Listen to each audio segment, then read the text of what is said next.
Welcome to the Tech for Good Southwest podcast, brought to you by Annie, Alicia and Ariel. Here at Tech for Good Southwest, we're on a mission to build momentum for the Tech for Good movement here in Bristol, Bath and across the Southwest. We're going to be joined by charities, investors, startups and initiatives to share their stories, their challenges and their successes in driving Tech for Good. Hello and welcome to the Tech for Good Southwest podcast.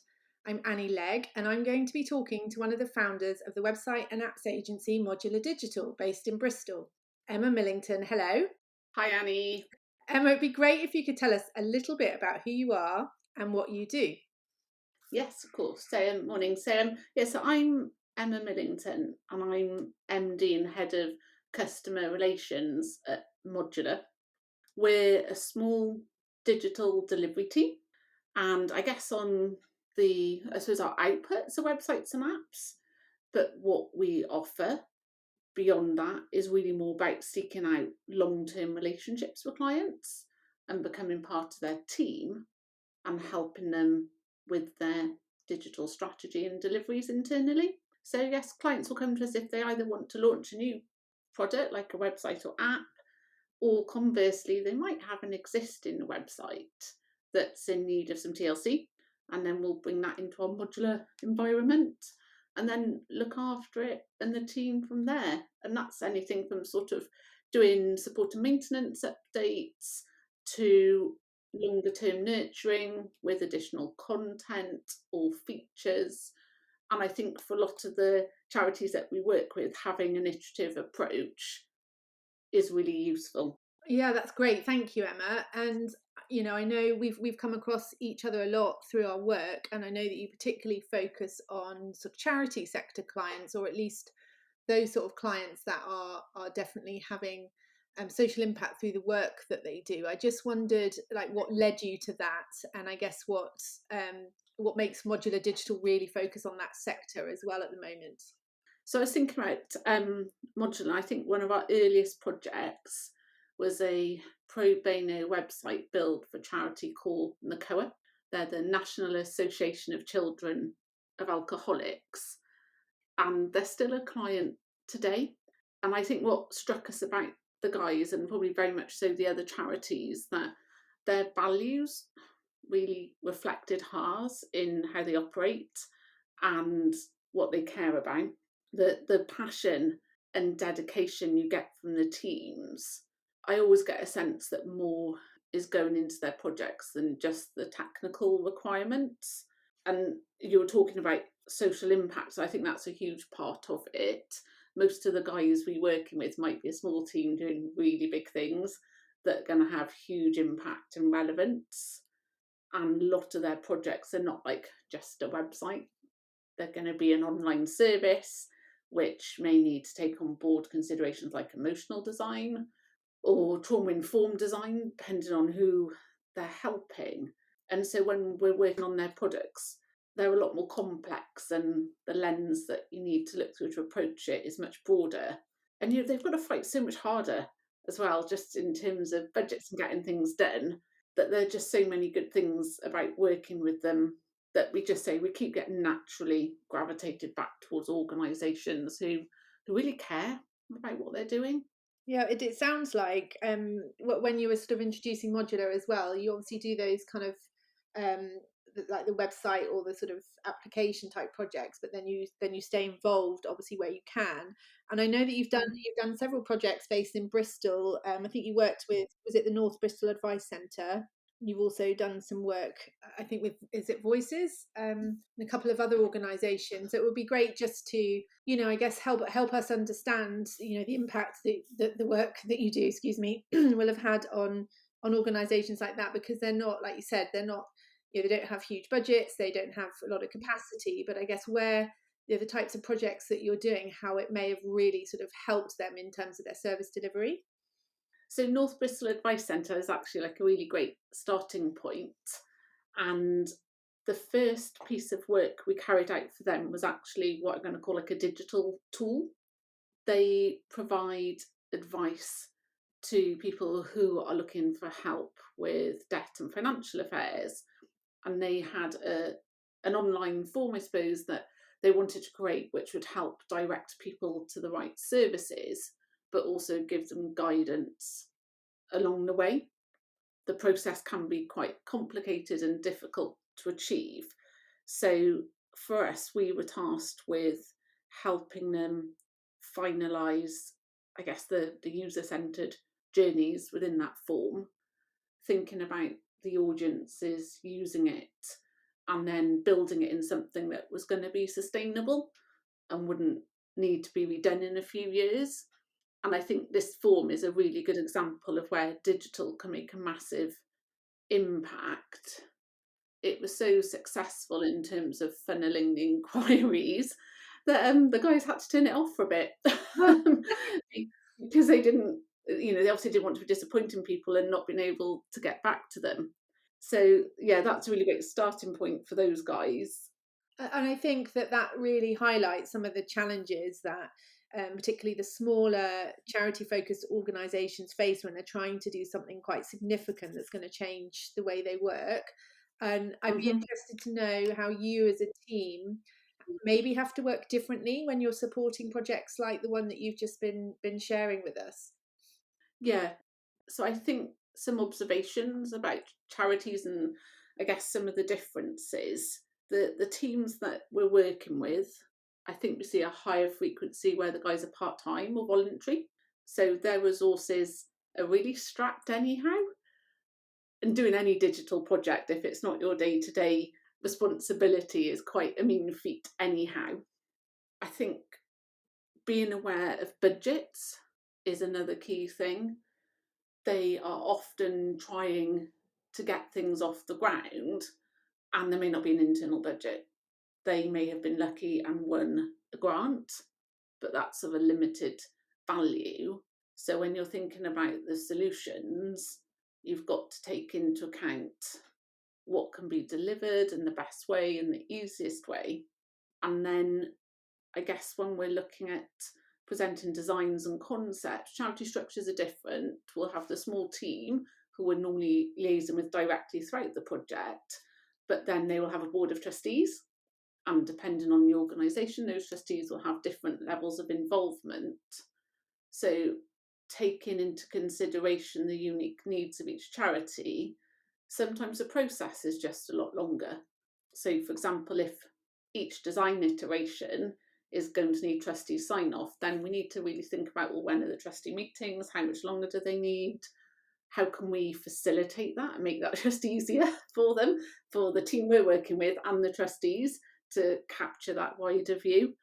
And I think with budgets, it's not always just about getting the product built, it's about sustaining that long term. Quite often there'll be a grant to get something off the ground, but then there's no money left in the pot to run it. So I think we do come to a project thinking differently about how we're going to manage it, what considerations there are, and how we're going to support them longer term as well. Yeah, and I think this funding is such a systemic problem.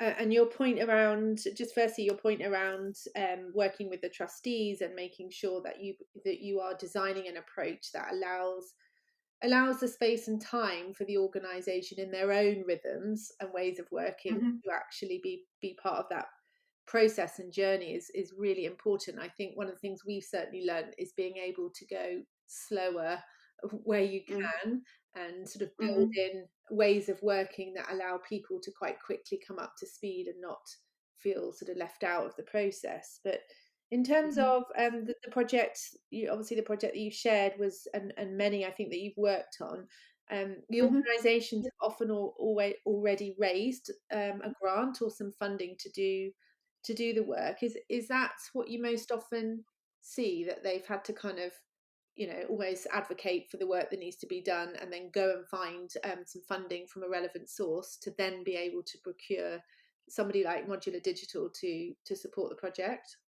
I think certainly with smaller or maturing charities, I think once you get into much bigger national charities, they probably have different capabilities for putting budget aside. But definitely with the guys we've worked with, I would say 100% have had either sort of like government funding, national lottery grants, or other grants and funding that has allowed them to be able to start the project.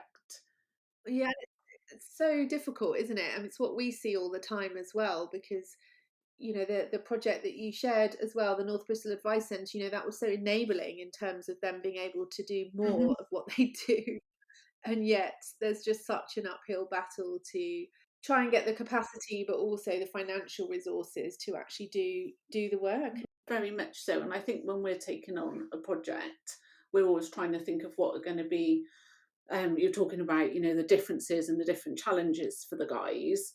And so we'll be looking really deeply, when are people available, understanding who's going to have to feed back, what the budget is, because sometimes the grants will have certain requirements to fulfill that. So they may have to, for example, deliver a project within a certain time frame, or certain KPIs must then be collected after to prove the impact. And that's a lot of pressure on a team to not just build the thing, but then also to having to constantly justify it. If the projects come, they can come about because the organization's been able to get a grant. And I think you mentioned it just now earlier on, that often you obviously try to sort of stay in a relationship with your clients and do some ongoing mentoring and support. How is that type of work typically funded then? Do the charities, have you seen them able to get like a follow-on grant, or is it then out of their, because that's what we experience as dot project, I suppose, that kind of ongoing work, because it never stops. Digital, just you don't just build something and then it stops and the job's done. But then that kind of maintenance, I guess, or the ongoing work needs to come out of their sort of core organizational Mhm. overhead. Yes. So for us, I guess it's split into two parts.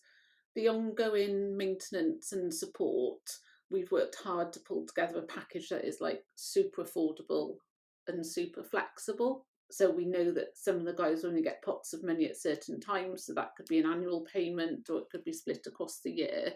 And that cost really is just about keeping the website live and healthy and ticking over. So a bit like your phone, when they need their iOS updates, websites need the same, and sometimes they need a bit of extra help just to make sure they haven't affected the functioning of the product.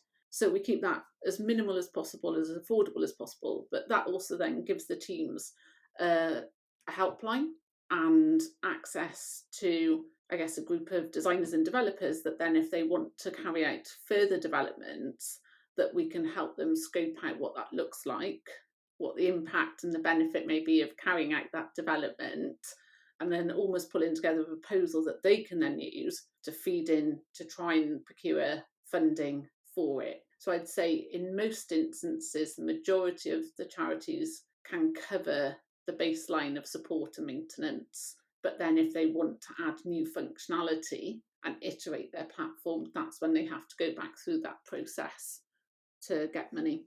Yeah, it's constant, isn't it? And there's so many demands on these organizations, particularly at the Mm-hmm. moment and through obviously the last couple of years. It's a very stressful process, always trying to keep an eye out for where the money might be coming from. Yeah, and I think digital's a new responsibility that possibly some people, when they joined their roles sort of 3 years ago, maybe just weren't aware of. And websites have changed, and apps and tools have changed, and they are live and need to be fed regularly. It's not like the olden days where you just build a website, plonk the content on, and walk away. They're dynamic tools, and that's not going to change. So I think there's also a piece of work to be done around mindset to help the charities understand what having a product means for them, but also definitely for the funders, and to get more awareness that this is really important, that you can't just build a thing and leave it. It is going to need further funding for it to continue to give impact and be successful. Yeah, totally. That brings me on to, I guess, how we first met, actually, Emma, because we first met when we were running Tech for Good Bath and Tech for Good Bristol were two separate community groups that used to kind of work quite closely together until we merged a few years ago. And we met at a Tech for Good Bristol event because you were doing, I think it was a sort of little learning session for charities around using CRMs, I think, if my mind remembers. And I think that's something that you, I know from our conversations over the years, you're very passionate also about the sort of mentoring and the training and the learning aspect. And so I think that's something, obviously we're really passionate around through Tech for Good. Is that something that you think, there really needs to be a lot more support out there for charities, particularly around, learning how to manage digital? Like you said, it's the ongoing management. It's not just doing the project itself. Yeah, absolutely. I think because I'm not techie, I didn't come from a digital background. I think as well I understand the pain points. And I've been with Modular for 7 years, and I feel sometimes like I'm only just getting my head around some of the key things. But yeah, understanding the systems, how they're put together, and what you need to know to make the most of it. So I think, again, there are different levels. There's an ownership level of understanding, there's a usage level of understanding, and then there's, wow, what else can we do? How else can we make this great? And there is so much potential, but because I think the sector's sort of advanced so quickly, and obviously with COVID, that's pushed us into the digital sphere a lot more heavily, and we're not going to retract from that now.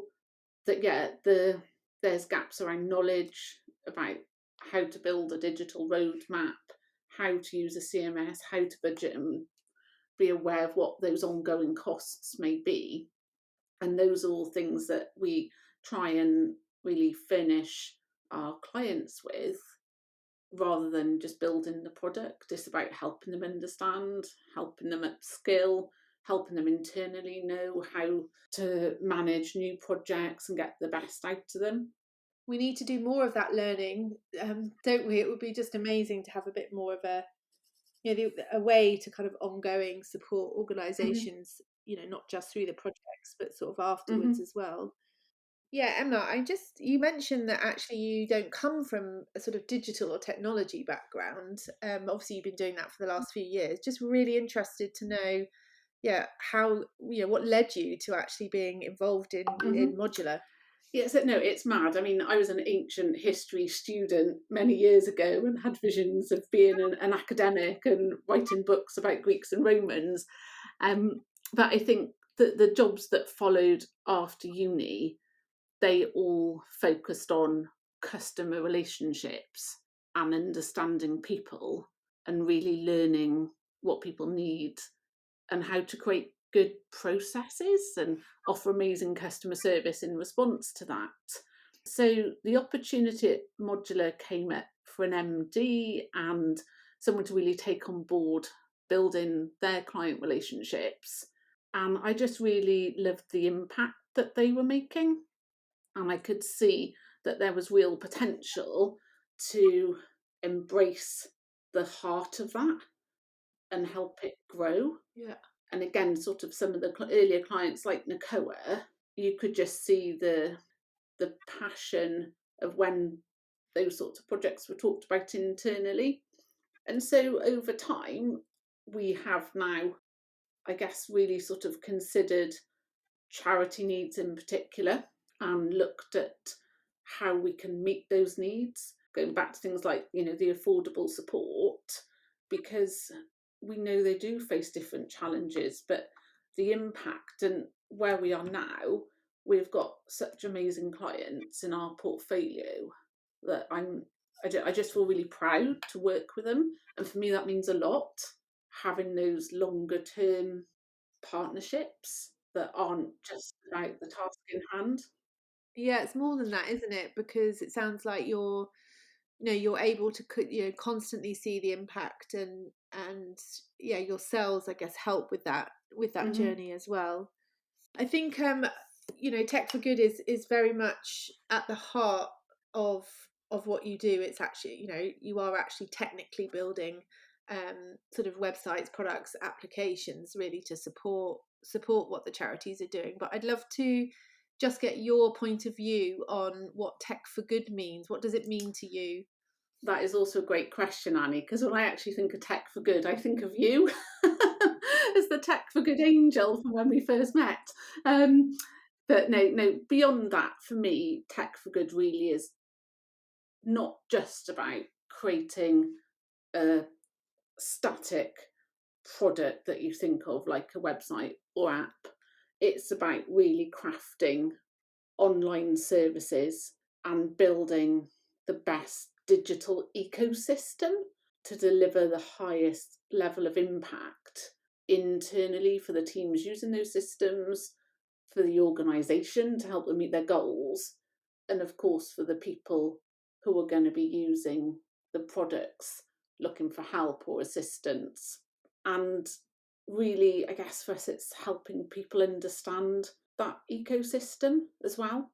It's not just helping them to build it, but tech for good is really about the people behind the tech as well. Yeah, absolutely. I mean, it's so broad, isn't it? But it's just so interesting to understand people's different perspectives and what it means. I mean, obviously we're really passionate through this network of really trying to surface the great work of organisations like yourselves, but also the challenges that our regional charities are facing day in day out, trying to kind of wrap themselves around these sort of digital challenges and problems. Our real hope by having a community here is that more people talk about it, more people think about, actually, yes, I could make a difference if I use my skills in this way, or to support these types of projects. If you, Emma, had a magic wand, I'm giving you one, you could wave your magic wand for I guess the Bristol community, particularly because that's where you're based. What would your hopes be for the region, based on the conversation we've been having today, and how difficult it is for charities, but also, the impact that we can have as a sort of technology sector, if you like. So I think utopia in Bristol would be when more of the organisations are able to have more control over their digital destiny. And I guess that would then be supplied in a number of ways. So obviously getting the funders to understand that digital is an ongoing thing that will need different types of funding and consideration, that we have a hub where that knowledge and upskilling is really easy to access and share, and that people reach out and use it, but that it's not scary. And if someone has a digital project, that it's quite an exciting thing rather than perhaps being a bit daunting or not sure how to approach it. But I think we could get there. I think we could help get to that point. I love your utopia. You just sort of designed a strategy for tech for good there. More control over our digital destiny, or at least for charities too. And the sort of recognition, I think you said, that digital is ongoing. It needs different types of funding. It needs different ways of being able to access learning and support. I mean, we particularly often see very short-term funding, or just a handful of days just to do a thing, whereas deeply as what we do, and also what you do, Emma, is also about that kind of longer term capability building and learning and support, which can't be done just 2 or 3 days here and a couple of weeks there with different types of funding. So yeah, there's a lot to do, and I think the more that we can have these conversations and learn the impact of doing great support work, but also the challenges that organisations are facing, and particularly in this context, we could reach utopia, Emma. I'm confident we can do it. Absolutely. Because I think if we could help people understand where they are in their journey, help them see where they want to go, and how digital can help them get there and deliver the best services, I think that is achievable. I think, especially like the work you guys do at Dot Project, it completely embodies that. But I think also perhaps for the charities, just invest in a little bit of time to just work out where they are, I think would be a really good, valuable starting point as well. Even if you don't do anything else at that point, starting to build the map, Yeah. and then there's lots of orgs out there who can help you work out what the good road to take is, where the rest stops are and where the snacks are along the way, but you need to have a map in the first place. Yeah, I know, I love that, and that's what I would love to see as well, just to take stock of the situation and then actually sort of create those routes, if you like, to kind Mhm. of have improvement. It's been so interesting to chat with you, Emma. Mm, I always love our chats because we always end up talking about, yeah, I guess this passion around learning, but also the sort of mhm, relational aspect of working in digital projects. I look forward to getting more charities supported and finding new ways of funding mhm. for our Bristol Utopia. So I love that. Thank you so much, Emma. And we look forward to chatting to you again. Oh, my pleasure, Annie. Really great. Thank you so much for your time as well. All right. Thank you.